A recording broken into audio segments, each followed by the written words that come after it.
Hi everyone, एक बार फिर आप सबको खुशामदीद कहता हूं अपने यूट्यूब चैनल सईद ईदी इंग्लिश में। आज की जो हमारी वीडियो है वो बहुत ज़्यादा इम्पोर्टेंट होने जा रही है, क्योंकि आज हम आगाज़ करेंगे अपने स्पोकन इंग्लिश कोर्स का जो बिल्कुल बिगनर लेवल के लिए है। जैसा कि मैंने थंबनेल पे मेंशन किया था कि अगर आपको ABC आती है तो आप इंग्लिश बोलचाल सीख सकते हैं, तो हम बिल्कुल बेसिक से स्टार्ट करेंगे और मेरी कोशिश होगी कि एक एक चीज़ को क्लियर किया जाए। So without wasting our time we start our today topic. तो मेरे लिहाज से किसी भी ज़ुबान को सिखाने के दो तरीके हैं। नंबर एक, बोलकर, और नंबर दो जनाब यानी लिख कर।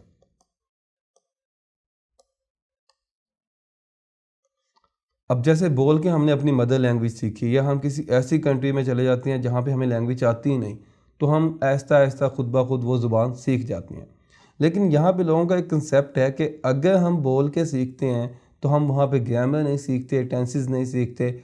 ऐसा बिल्कुल नहीं है कि अगर आपने अपनी मदर लैंग्वेज सीखी है तो क्या आपको उसके अंदर नहीं पता कि सवाल कैसे करना है, जो कि सवालिया जुमला कहलाएगा, जवाब कैसे देना है, जो कि सिंपल सेंटेंस होगा, इनकार कैसे करना है, हाँ कैसे करनी है, ठीक है। या आप, ये हो गया ना आपको क्लियर, ये सेंटेंसेस होते हैं, मैं बाद में आपके इससे बात करूँगा। उसके अलावा आपको पता होगा कि आप माजी की बात कर रहे हैं, आने वाले दिन की बात कर रहे हैं, कल की बात कर रहे हैं, ठीक है, या अभी की बात कर रहे हैं। टेंसेस का भी आपको पता होता है। आपको यही पता होता है आप लड़की की बात कर रहे हैं, लड़के की बात कर रहे हैं। तो ये सारी चीज़ें आप अगले को बता रहे होते हैं, आपके जुमले से अगले को समझ आ रही होती हैं। तो आपने इनको सेपरेटली सीखा नहीं होता, लेकिन आप यूज़ करते हैं। ठीक हो गया। हाँ, समटाइम हमें नहीं पता होता तो वो अजीब भी लगता है। जैसे हमारे पश्तून भाई हैं, वो लड़की की जगह लड़के वाला जुमला बोल जाते हैं, लड़के की जगह लड़की वाला, तो वो अजीब लगता है। अच्छा, तो अब मैं इसकी डिटेल में नहीं जाऊँगा कि आपको इंग्लिश बोलचाल सीखने के लिए क्या सीखना चाहिए और किस हद तक सीखना चाहिए। इसके बारे में मैंने पहले ही एक वीडियो बना दी है, आप उसको देख सकते हैं। उसके अंदर मैंने इस चीज़ को डिटेल से डिस्कस किया है। अब मैं यहाँ पर इंशाल्लाह आपको सिखाऊँगा दूसरे तरीके से। अब दूसरे तरीके में क्या है कि मैं उर्दू या हिंदी में लिखने के बजाय रोमन इंग्लिश में लिखूंगा ताकि दोनों को समझ आ जाए। तो उसके लिए सबसे पहले क्या है जी, ABC। और मैंने कहा था कि आपको अगर आती हुई तो इंशाल्लाह मैं सिखा दूंगा। तो होप सो आपको ABC आती है। ABCD तक लिख लेते हैं। ठीक हो गया। अब ये आपस में मिलके एक लफ्ज़ बनाती हैं। जैसे मैं कहूँ कि दरवाज़ा खोल दो, तो पहले मैं दरवाज़ा लिखूँगा, फिर मैं लिखूँगा खोल दो। ठीक हो गया। बस आज का हमारा यही लेसन है, लेसन ख़त्म। अब हम इसको समझते हैं इंग्लिश के अंदर कैसे होगा। ठीक हो गया। So there are 5 main step to learning any language. किसी भी ज़ुबान को सीखने के लिए क्या है, 5 मेन स्टेप है। कौन कौन से? उसमें सबसे पहले है हमारे पास अल्फ़ाबेट्स, उसके बाद है वर्ड्स, उसके बाद है सेंटेंस, उसके बाद है पैराग्राफ या स्पीच, और उसके बाद है कि हमारा लेवल क्या है। अब अगर हम अल्फ़ाबेट की बात करें तो मैंने आपको पहले कहा था कि अगर आपको ABC आती है तो मैं आपको इंग्लिश बोलचाल इंशाल्लाह सिखा दूंगा। तो होप्स हो कि आपको ABC आती होगी, आपने स्कूल या कॉलेज या कहीं से भी सीख ली होगी। लेकिन अगर नहीं सीखी फिर भी परेशान होने की कोई नीड नहीं है। आप यूट्यूब पे किसी और की वीडियो देख के पहले ABC सीख लें, फिर मुझसे बोलचाल सीख लें। बहरहाल यहाँ पर मैंने क्या किया है, एक सेंटेंस यूज़ किया है, इसको कहते हैं पैनग्राम। इसके अंदर क्या होता है, एक ही सेंटेंस के अंदर इंग्लिश के तमाम अल्फ़ाबेट्स होते हैं, तो हमारी रिवीजन हो जाएगी। और इस तरह के मुख्तलिफ सेंटेंस हैं, लेकिन जो ज़्यादा फेमस है मैंने वो लिख दिया, the quick brown fox jump over the lazy dog. तो हमने तमाम ABC पढ़ ली। अब नेक्स्ट चलते हैं। अल्फ़ाबेट्स के बाद आते हैं वर्ड्स। जब लेटर या अल्फ़ाबेट्स आपस में मिलते हैं तो वो क्या करते हैं, एक लफ्ज़ बनाते हैं जिसका मोस्टली कोई ना कोई मीनिंग होता है, जिसको हम कहते हैं वर्ड्स। लेकिन अगर आपने इसकी सिस्टमेटिक डेफिनेशन देखनी है तो नीचे दे दी है, स्कूल या कॉलेज में यूज़ के लिए या अपनी पर्सनल इंफॉर्मेशन के लिए, तो वो आप देख सकते हैं। लेकिन अभी हम बात कर रहे हैं बोलचाल की। तो अगर मैं बोलचाल की बात करूँ ना, तो बोलचाल में हम हिंदी, उर्दू, पंजाबी, सराइकी, जो भी हमारी मदर लैंग्वेज है उसकी निस्बत हम इंग्लिश के अल्फाज ज़्यादा यूज़ करते हैं। तो बोलचाल की हद तक तो हमें इंग्लिश बोलना आती है। मसला कहाँ भी होता है, जब हमें कंप्लीट सेंटेंस इंग्लिश में बोलना पड़ जाए, तो आपने क्या करना है, सेंटेंस से आगे बहुत ज़्यादा फोकस करेंगे। तो जैसे लेटर मिलके वर्ड बनाते हैं, ऐसे ही वर्ड मिलके सेंटेंस बनाते हैं। ठीक है, तो अब इसे देख लेते हैं हम। A sentence is a complete set of word that convey meaning. A sentence can communicate. एक सेंटेंस को होता है अल्फाज का एक मुकम्मल मजमूआ होता है जिसका कोई ना कोई मीनिंग होता है, जिसके ज़रिए आप कोई मैसेज दे सकते हैं या आप उसके ज़रिए बातचीत कर सकते हैं। ठीक हो गया।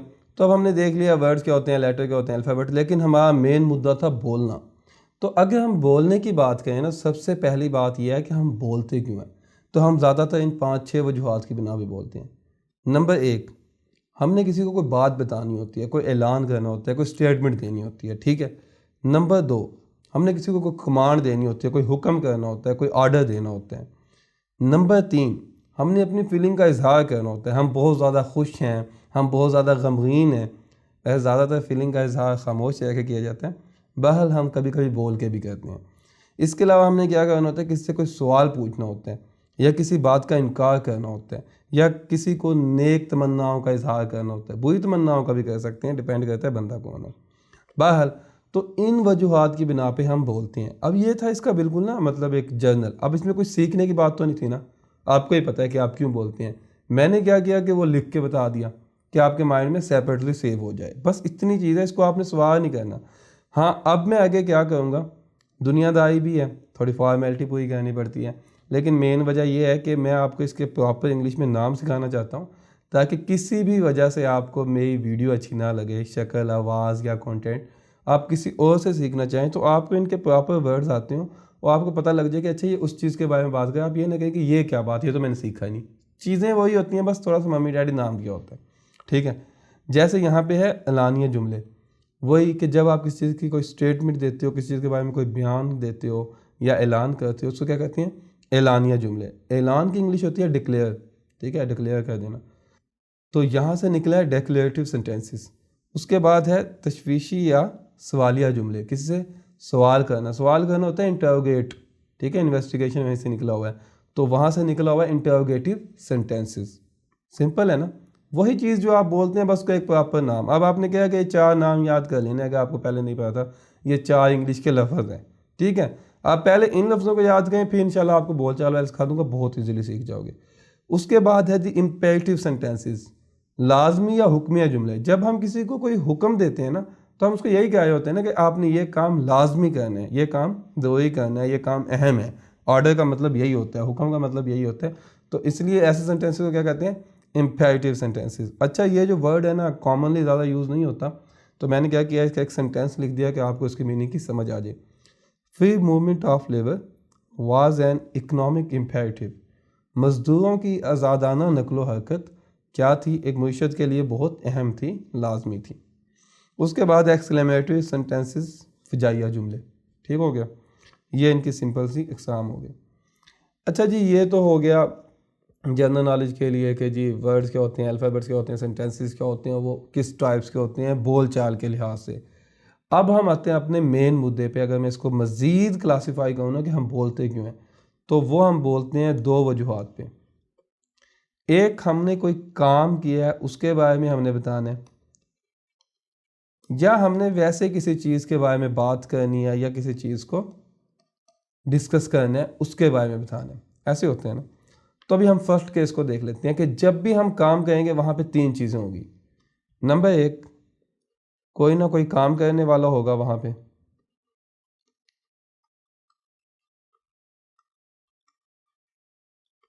नंबर 2, जो काम किया वो चीज़ होगी। और नंबर तीसरी चीज़ क्या होगी कि जिस चीज़ पे आपने काम किया, जिस पे काम किया। अच्छा, एक तो मेरी राइटिंग पहले ही बहुत खूबसूरत थी, ऊपर से मुझे पैड पे लिखने का एक्सपीरियंस नहीं है, तो प्लीज़ उसके लिए सॉरी। अच्छा, वहाँ पे क्या हो गई, 3 चीज़ें हो गई। नंबर 1, काम करने वाला। नंबर 2, जो काम किया। नंबर 3, जिस चीज़ पे काम किया। अब आपने ना 3 नए लफ्ज़ सीखने हैं। जो काम करने वाला है ना, उसको इंग्लिश ग्रामर में कहते हैं सब्जेक्ट। अगर पहले आपको नहीं पता, इसको जहन में बिठा लो, डिटेल में पढ़ेंगे, लेकिन आपने याद रख लेना कि जो काम करने वाला होता है उसको इंग्लिश ग्रामर में क्या कहते हैं, सब्जेक्ट। उसके बाद है वर्ब, जो काम किया, उसने जो भी काम किया काम करने वाले में, उसको वर्ब कहते हैं।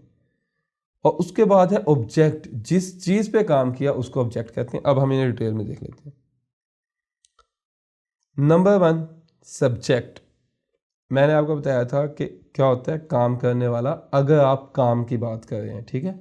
अब पर्सन, अब काम करने वाला क्या हो सकता है, कोई शख्स हो सकता है, एनिमल कोई जानवर, प्लेस जगह, थिंग कोई चीज़, कंसेप्ट कोई आइडिया कोई नज़रिया, ठीक है, डैट डज एन एक्शन। कोई भी चीज़, नज़रिया, जगह, बंदा, जानवर जो कोई काम करता है वो क्या कहलाता है? सब्जेक्ट कहलाता है। यहाँ तक क्लियर हो गया? ये हो गई जब हम किसी काम के बारे में बात करें। लेकिन मैंने आपको दूसरी बात बताई थी कि हम वैसे जनरल बात करने के लिए भी तो बोलते हैं ना, जब हम तब बोलेंगे कि तब क्या कहेंगे? वही a person thing that is being discussed, sorry ऊपर चली गई, that is being discussed or described. ठीक है, जिसके बारे में हम डिस्कस कर रहे हैं या जिसको बयान कर रहे हैं या जिसको बारे में हम गुफ्तगू कर रहे हैं, बहस मुबासा कर रहे हैं, वो जो चीज़ होगी ना वो क्या होगी? सब्जेक्ट। ठीक है, अब कौन कौन से अल्फाज हो सकते हैं जो सब्जेक्ट होंगे लिखे हुए जब हों तो उसमें सबसे पहले होगा नाउन। नाउन होता है नाम किसी भी चीज़ का। प्रोनाउन एक ऐसा लफ्ज़ जो नाम की जगह इस्तेमाल होता है, और मैं जो बाद में डिटेल में बनाऊंगा ना ग्रामर की वीडियो, उसमें से आप चाहे बाकी वीडियो ना देखिएगा लेकिन प्रोनाउन वाली लाजमी देखिएगा क्योंकि ये बहुत ज़्यादा इंपॉर्टेंट है। ठीक है, उसके बाद हो सकता है जैवन। पंजाबी में बैरन होता है, रांगड़ी जिन्हें आती है उन्हें पता होगा जैवन क्या होता है, लेकिन ये एक अलग जैवन है। इसमें क्या होता है? वर्ब के साथ अगर आप आईएनजी लगा दो ना, ठीक है, तो वो भी नाउन बन जाता है। जैसे प्ले वर्ब है ना, खेलना, इसके साथ आप आईएनजी लगा दो तो ये क्या बन जाएगा? सब्जेक्ट बन जाएगा। सॉरी नाउन नहीं, सब्जेक्ट बन जाता है।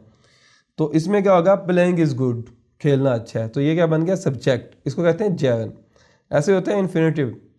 ये क्या होता है? अगर वर्ब के पहले आप टू लगा दो तो ये क्या बन जाते हैं? इन्फिनेटिव। ये भी सब्जेक्ट बन जाते हैं।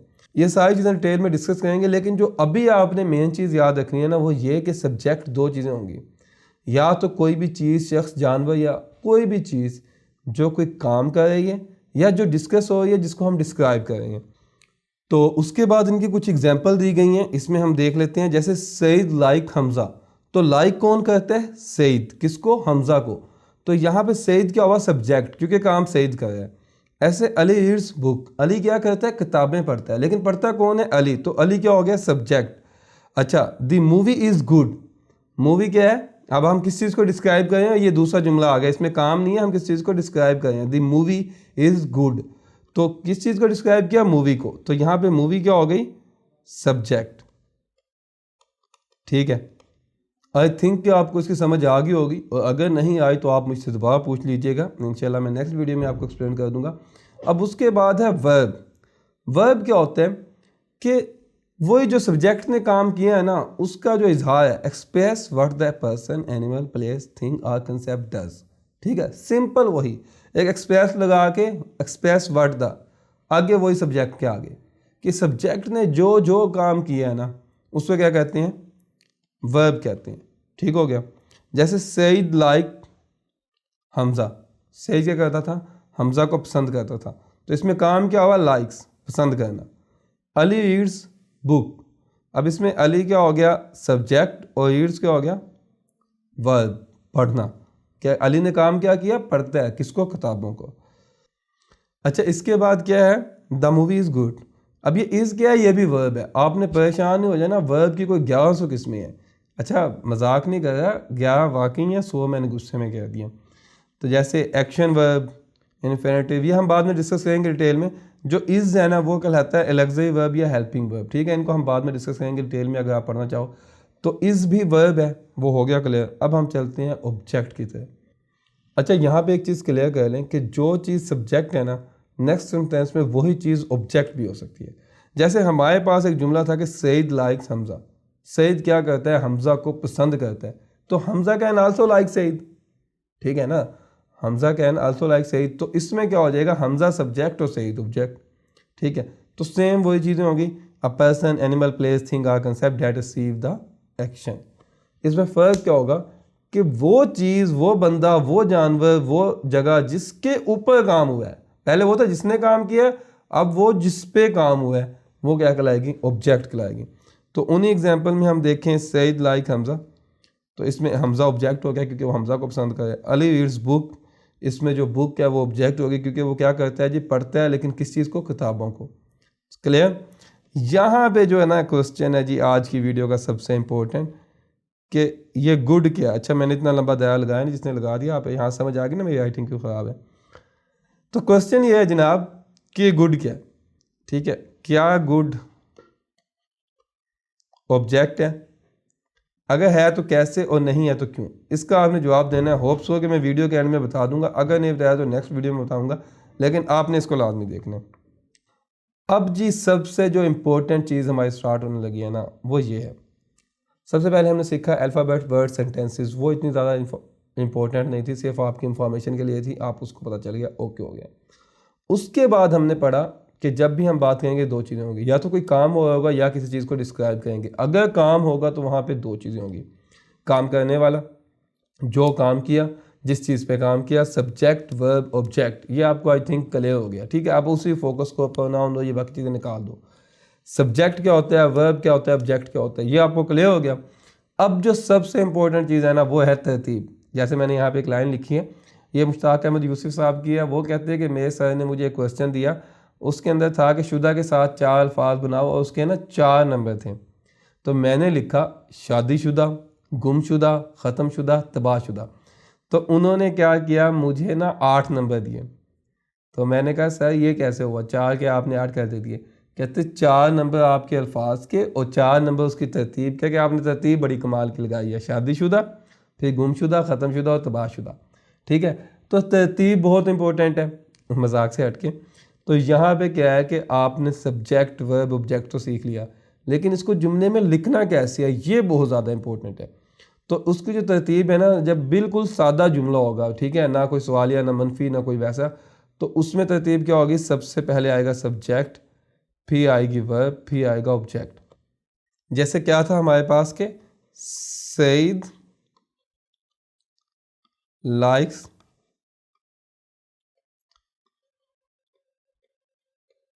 हमजा, ठीक हो गया।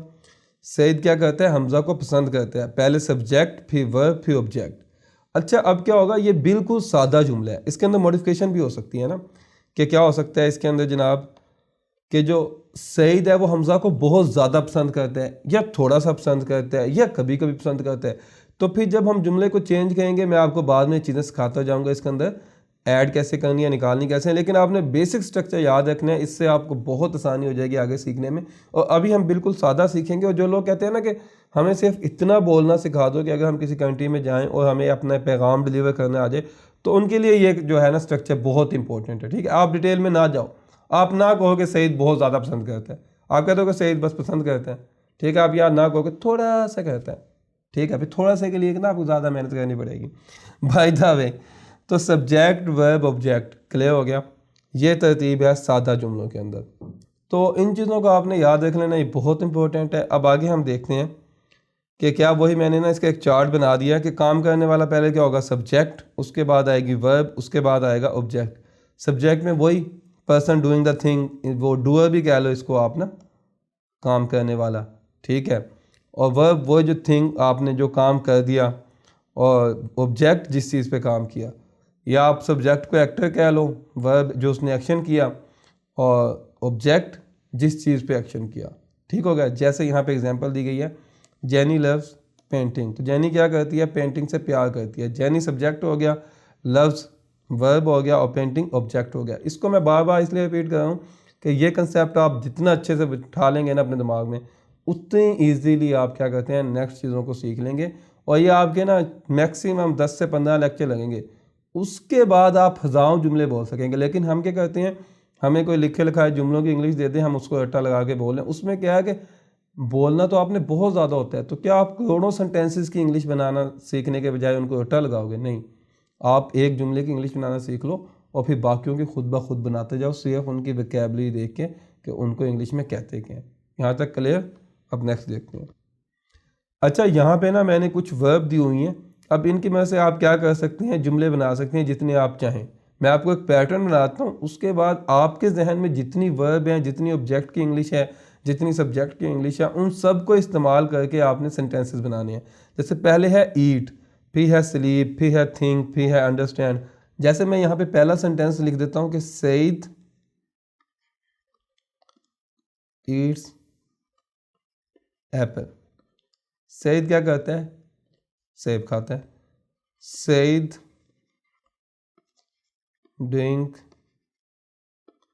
वाटर, सईद क्या करता है, पानी पीता है। ऐसे ही अब आपने सब्जेक्ट चेंज कर देना है, सही सही दिन लगा के रखना, ठीक है। आप अपना नाम लिख लें, प्रोनाउन लिख लें, किसी जगह चीज़ का नाम लिख दें, ठीक है। वर्ब आपने वहाँ से देख लेनी है। और ऑब्जेक्ट आप एप्पल की जगह कुछ और खिला दें, रोटी खिला दें, पतीसा खिला दें, जो आपके पास है, ठीक है। मिठाई खिला दें, पानी की जगह बोतल पिला दें, ठीक है। तो ये चीज़ें होंगी। आपने इस पैटर्न पे सेंटेंस बनाने हैं। मैंने आपको एक पैटर्न दे दिया, आपके दिमाग में जितनी भी वर्ब हैं, ऑब्जेक्ट हैं या सब्जेक्ट हैं, उनको आपने लाजमी यूज़ कर। लेकिन अब जो सबसे इंपॉर्टेंट चीज़ है ना, मैं आपको वो बताने लगा हूँ, उसको आप देखना। यहाँ पे लिखा हुआ है जीतना, ठीक है। ये मैंने कुछ वर्ब लिख दी हैं, जीतना, हारना, लिखना, पकाना, धोना, ठीक है। इनके आगे इंग्लिश भी लिख दी है, ये हिंदी में भी लिख दिया ताकि आपको समझ आ जाए, उर्दू में भी लिख दिया है। अब मैं जो आपको चीज़ समझाना चाहता हूँ कि हमने ना पैटर्न पढ़ लिया, मेन कौन सा होता है। अच्छा, अब जहाँ पे आप जाएंगे ना, मोस्टली लिखा होगा SVO या S+V+O। इसका मतलब भी यही होता है, सब्जेक्ट वर्ब ऑब्जेक्ट। इसलिए मैं कह रहा था कि चीज़ों के प्रॉपर नाम आप पढ़ लें, ताकि कहीं अगर किसी ने कोई शॉर्ट फॉर्म लिख दिया है, कोई उनका हिंट लिख दिया, तो आपको समझ आ जाए कि ये कहना क्या चाहते हैं। तो मोस्टली हमारे पास पैटर्न यही होता है, subject plus verb plus object. लेकिन जब हम अपनी आम जिंदगी में बोलते हैं ना, तो हम क्या करते हैं, या तो बोलते हैं सब्जेक्ट प्लस वर्ब, या बोल देते हैं वर्ब प्लस ऑब्जेक्ट। तो पहले मैं आपको बताता हूँ सब्जेक्ट प्लस वर्ब की एग्जांपल, ठीक है। जैसे मैंने आप पीछे लिखा था, एक दफ़ा दिखाता हूँ आपको, जीतना, हारना, लिखना, पकाना। तो आप मुझे क्या कहोगे, सईद राइट, सईद लिखो। आपने मुझे कहना कि कोई चीज़ लिखो, सईद राइट, सिंपल इतना कह दोगे, ठीक है। या आप कह दोगे सईद ईट, सईद खा लो। तो मोस्टली हम क्या करते हैं, ऐसे बोल देते हैं। ये हम कहते ही नहीं कि ये खा लो, पता होता है कि सामने ये चीज़ पड़ी हुई है, ठीक है, ये लिखना है, या आपने वैसे कह देना पेपर के अंदर, ठीक है। तो हम क्या करते हैं, ऑब्जेक्ट नहीं करते, अगले को पता होते हैं। दूसरी कंडीशन क्या होती है कि हमें ना सब्जेक्ट नहीं लिखते, मतलब हमें इतने मायने ही नहीं है। जैसे दरवाज़ा, जहाँ से हमारा लेक्चर शुरू हुआ था वहीं पे एंड करते हैं।